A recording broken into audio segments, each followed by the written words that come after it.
सागर का संगीत। रजनीश ओशो की एक छोटी सी कथा, एक छोटा सा प्रवचन उन्हीं की पुस्तक से लिया गया आप लोगों के लिए हम अपने यूट्यूब चैनल आरटीसी कॉल पर लेकर आए हैं। तो चलिए शुरू करते हैं इस छोटे से प्रवचन को। और इसे आप तक पहुंचाने का सिर्फ एक उद्देश्य है हमारा कि ओशो के विचार ज़्यादा से ज़्यादा लोगों तक पहुँचे।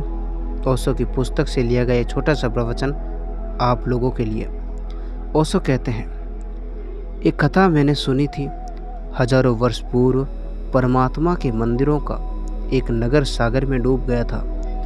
उस सागर में डूबे उन मंदिरों की घंटियां आज भी बजती रहती है। शायद पानी के थक्के उन्हें बजा देते होंगे, या यहाँ वहाँ भागती मछलियों से टकरा कर वे बजती रहते होंगे।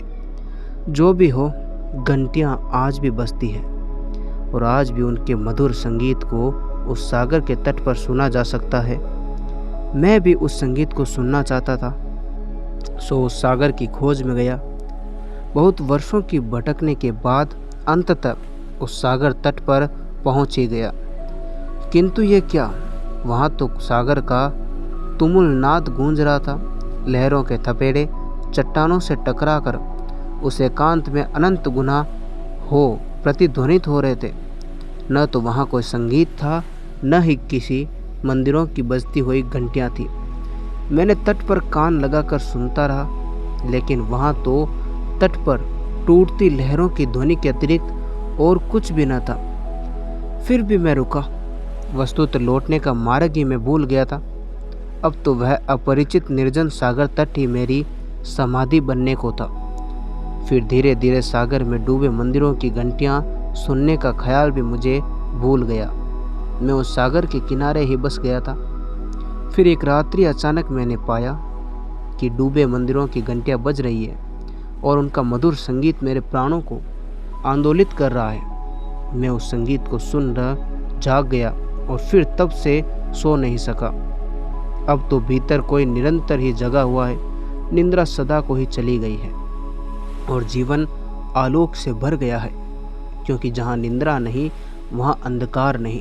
और मैं आनंद में हूँ नहीं, मैं आनंद ही हो गया हूँ, क्योंकि यहाँ परमात्मा के मंदिर का संगीत है, वहाँ दुख कहाँ। क्या तुम भी उस सागर के किनारे चलना चाहते हो? क्या तुम भी परमात्मा के डूबे मंदिर को सुनना चाहते हो? तो चलो स्वयं के भीतर चलो।